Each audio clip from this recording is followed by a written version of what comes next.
मैं आईपीएस अफसर हूं, डीजी स्तर का अधिकारी हूं, लेकिन मेरे ऊपर 3 बार कत्ल के मुकदमे चले हैं। ऐसा नहीं कि मैंने कोई कत्ल किया था, लेकिन जो एनकाउंटर हुए थे उसके ऊपर लोग सुप्रीम कोर्ट गए, सीबीआई ने जांच की, बाद में बाइज्जत बरी भी हुआ। और एक मैं बता दूं टूल किट की मिसाल, जो रिटायरमेंट के बाद, आपको याद होगा 2008 में ट्रिपल ब्लास्ट हुए थे उत्तर प्रदेश में, लखनऊ, फैजाबाद और बनारस। इंडियन मुजाहिदीन ने किए थे, यूपी एसटीएफ ने गिरफ्तार किया। मेरे रिटायरमेंट के 5 साल बाद एक टेररिस्ट जो पेशी के लिए बाराबंकी जा रहा था, लूह खा के पुष्पेंद्र जी मर गए, लूह खा करके। जैसे आपने मुझे आज बड़ी कृपा करके आदेश दिया है कि मैं आपसे 2 शब्द आपसे विचार विमर्श करूं, मैं हरिद्वार गया था एक व्याख्यान देने, स्वामी विवेकानंद विचार मंच के ऊपर एक व्याख्यान देने, स्वामी विवेकानंद के जन्म दिवस के अवसर। मैं तारीख बता दूं, शायद 22 फरवरी थी। जब व्याख्यान खत्म हुआ, देखा पूरा मीडिया बाहर खड़ा है, हम समझा कि शायद मेरे इस्तेकबाल में खड़ा होगा। हमने कहा बताइए कैसे? उनका साहब सुना आपके ऊपर कत्ल का मुकदमा लिख गया था। हमने कहा भाई आपसे सुन रहा हूँ, कहाँ? उनका साहब बाराबंकी में, वहां पे टेररिस्ट मर गया। उनका मैं कोई अमेरिका का प्रेसिडेंट हूँ या आईएसआई चीफ हूँ कि यहाँ हरिद्वार में बटन दबाया और बाराबंकी में कोई मर जाए? मैं रिटायर्ड आदमी, बुढ़ा आदमी, ऐसा मैंने कौन सा काम? साहब वो तो बात की बात है, लेकिन वो मरा और उसके परिवार ने कहा कि इसके पीछे एसटीएफ की टीम, तत्कालीन डीजी विक्रम सिंह, तत्कालीन एडीजी बृजलाल जो राज्यसभा के सांसद हैं, उनका नाम है, और नामजद एफआईआर हम लोगों के खिलाफ हुई। ऐसा अंधेर आपने नहीं सुना होगा। इंफॉर्मेशन वॉरफेयर का कमाल तो देखें। अब मैं इसको प्रैक्टिकल दिखा रहा हूं। भ्रम ऐसा कि साहब देखिए कितने गरीब दिली थे। विक्रम सिंह वहां हरिद्वार में बैठे, बृजलाल कहीं और थे दिल्ली में, एसटीएफ के जवान, लेकिन हम लोग नामजद कत्ल का मुकदमा हम लोगों के खिलाफ। और रिहाई मंच जिसका मैंने नाम लिया, जीपीओ लखनऊ में बैठ के आंदोलन। देखिए साहब, इस आदमी को जो चोट लगी, विक्रम सिंह ने लाठी ही लाठी मारी, अपने मन से कहीं का ताना बाना बुन करके।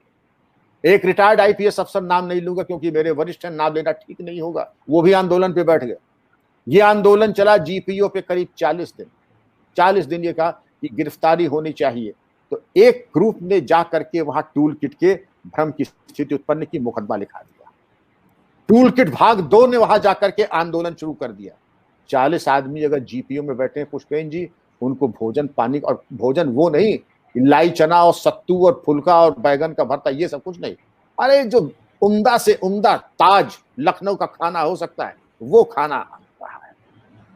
आप इनकी वेबसाइट पे जाके देखिए। रिहाई मंच, रिहाई, चाहे वो बाटला हाउस एनकाउंटर तो रिहाई मंच उग जाएगा। और इस मैटर में अगर होगा तो टूल किट का ये जो भाग है, एक टूल किट के भाग ने जाके एफआईआर करा दी। आप पुष्पिन जी इतने पत्रकार है, सारा देश आपको जानता है, बड़े सम्मान करता है, एफआईआर करा के दिखा दीजिए एक जरा कि घर में एक साइकिल चोरी हो गई। नहीं करा पाएंगे आसानी से जब तक किसी से फोन न करा लें। लेकिन हमारे ही खिलाफ, अपने पूर्व डीजीपी के खिलाफ हमारी पुलिस ने, मेरे खिलाफ, अपने एक्स डीजीपी बृजलाल के खिलाफ, एसटीएफ खिलाफ इस टूल किट ने मर्डर का मुकदमा लिखाया। हम लोगों के खिलाफ 50-60 दिन एजिटेशन किया जीपीओ पे, धरना प्रदर्शन उग्र, और पूरी फोटो लगा के पीपीटी बना करके, ये देखो सर में चोट, यहाँ विक्रम सिंह ने जब मारा था डंडा तो इसका सर फूट गया, देखो ये चोट।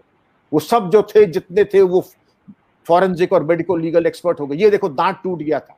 मनमाने तरीके से सब अपनी विद्वतापूर्ण व्याख्यान दे रहे थे, ये देखो कैसे हुआ, क्या हुआ। ये टूल किट का ही प्रताप था कि उन्होंने पहले एफआईआर कराई, बाद में धरना प्रदर्शन कराया, तीसरे एक भ्रम की स्थिति उत्पन्न करा दी। ये बात दूसरी थी कि जब हाईकोर्ट में मामला गया, सच्चाई सामने आ गई, तो न्यायपालिका के हस्तक्षेप से इन टूल किट वालों के मंसूबे समाप्त हुए। वरना आप समझ सकते हैं कि कितनी भयावह स्थिति हो सकती थी और इसके कितने भयावह परिणाम हो सकते थे। पुष्पेन जी, इसको हल्के से नहीं लेना है, अब इसका निराकरण होना चाहिए। देश अब कुर्बानी मांग रहा है। हम लोग तो चूंकि आदि है, बृजलाल माननीय सांसद हो गए हैं, वो उस पर किताब लिख रहे हैं टूल किट के ऊपर, और मैं चाहूंगा एक बार उनको अवसर दें, बृजलाल जी से पूछिएगा, वो बताएंगे कितना उत्पीड़न उनका हुआ था। और बृजलाल जो कि शौर्य पदक से अलंकृत हैं, बहुत बहादुर अफसरों में से हैं, आज सांसद हैं, लेकिन वाह रे इनका टूल किट कि उन्होंने उनको एसटीएफ के 40 जवान अधिकारी, मैं और बृजलाल के खिलाफ मुकदमा लिखा है।